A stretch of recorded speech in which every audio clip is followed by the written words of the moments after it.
नमस्कार, मी अशोक मुरुमकर. काय सांगता न्यूज पोर्टलमध्ये आपलं स्वागत. विधानसभा निवडणूक अगदी काही दिवसांवरती आलेली आहे.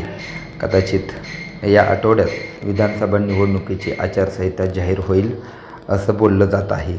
निवडणुकीच्या निमित्ताने करमाळा विधानसभा मतदारसंघात जगताप गटाची भूमिका महत्त्वाची असते आणि ह्या गटाच्या भूमिकेकडे सर्वांचं लक्ष लागलेलं आहे.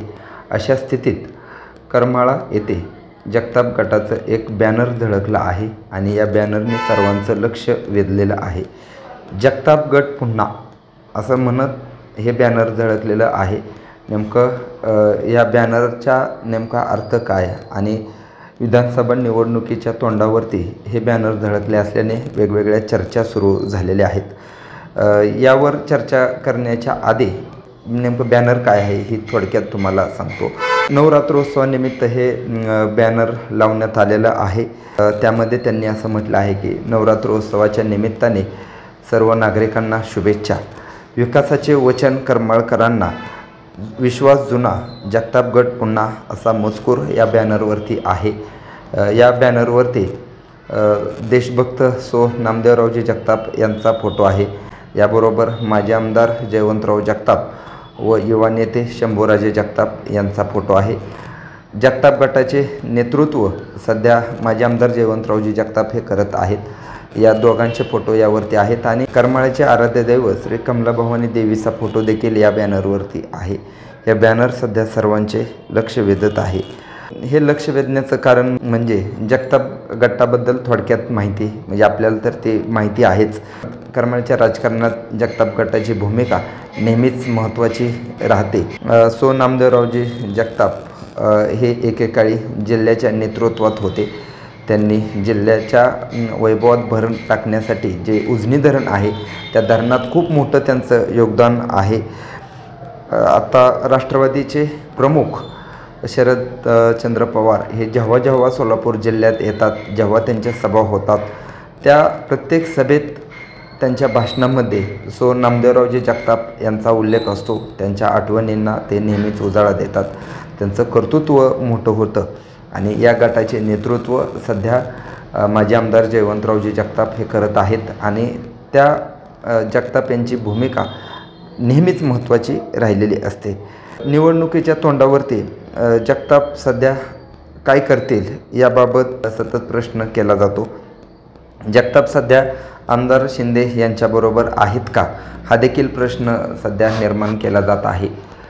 गेल्या विधानसभा निवडणुकीत माजी आमदार जयवंतरावजी जगताप यांनी आमदार संजय मामा शिंदे यांना पाठिंबा दिला होता आणि आमदार संजय मामा शिंदे हे आमदारही झाले. 2019 ते 24चा जो काळ होता यामध्ये जगताप आणि शिंदे हे एकत्र ते.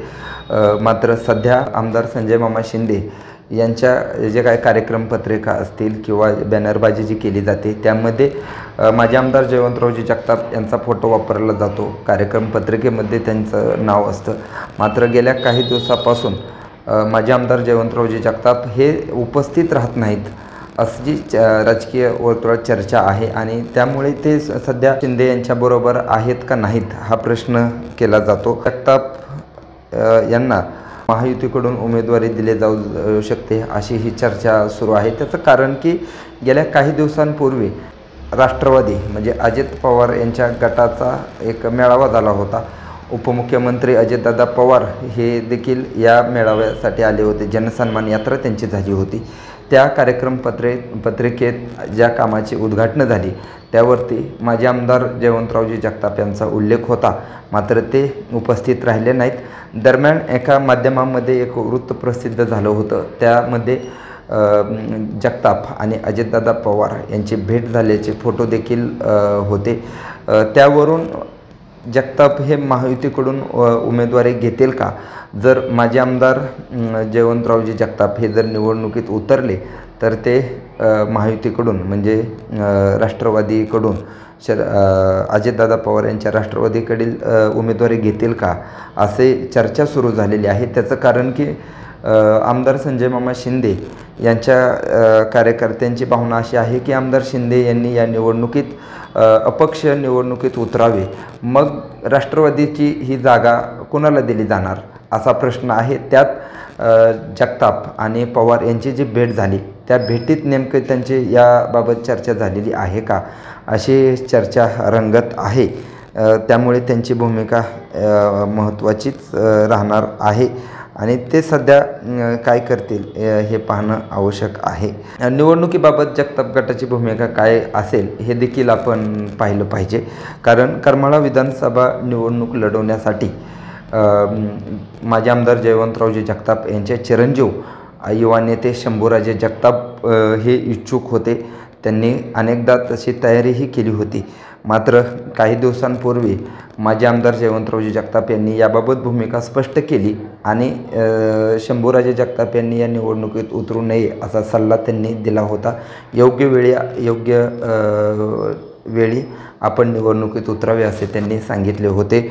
मात्र त्यानंतर देखील जगताप यांनीच या निवडणुकीत उतरावे असा एक वर्ग होता. जगताप गटावर प्रेम करणारे अनेक कार्यकर्ते असे म्हणत होते की माजी आमदार जयवंतरावजी जगताप यांनी या निवडणुकीत उतरावे.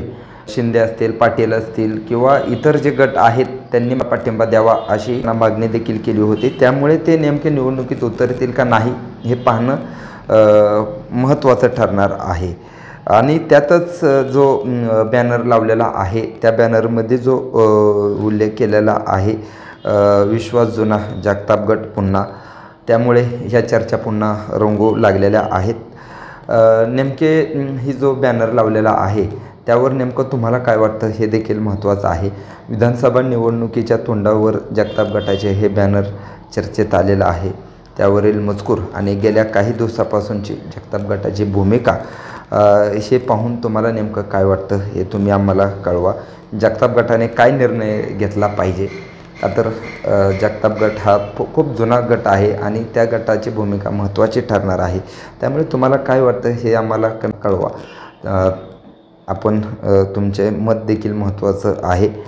जगताप गटासाठी हे मत महत्त्वाचं आहे. गेल्या काही दिवसापासून माजी आमदार जयवंतरावजी जगताप, माजी आमदार नारायण पाटील आणि मोहिते पाटील यांची वाढलेली जवळीक हे देखील महत्त्वाचे आहे. त्यामुळे जगताप गट काय भूमिका घेतील हे पाहणं महत्त्वाचं आहे. जगताप गटाने अजूनही अधिकृत भूमिका मांडलेली नाही. मात्र नवरात्रोत्सवाच्या निमित्ताने लावलेलं हे बॅनर चर्चेत आलेलं आहे. तुम्हाला हा व्हिडिओ कसा वाटला? आणखी व्हिडिओ जर पाहिजे असतील तर काय सांगता न्यूज पोर्टलला सबस्क्राईब करा. धन्यवाद.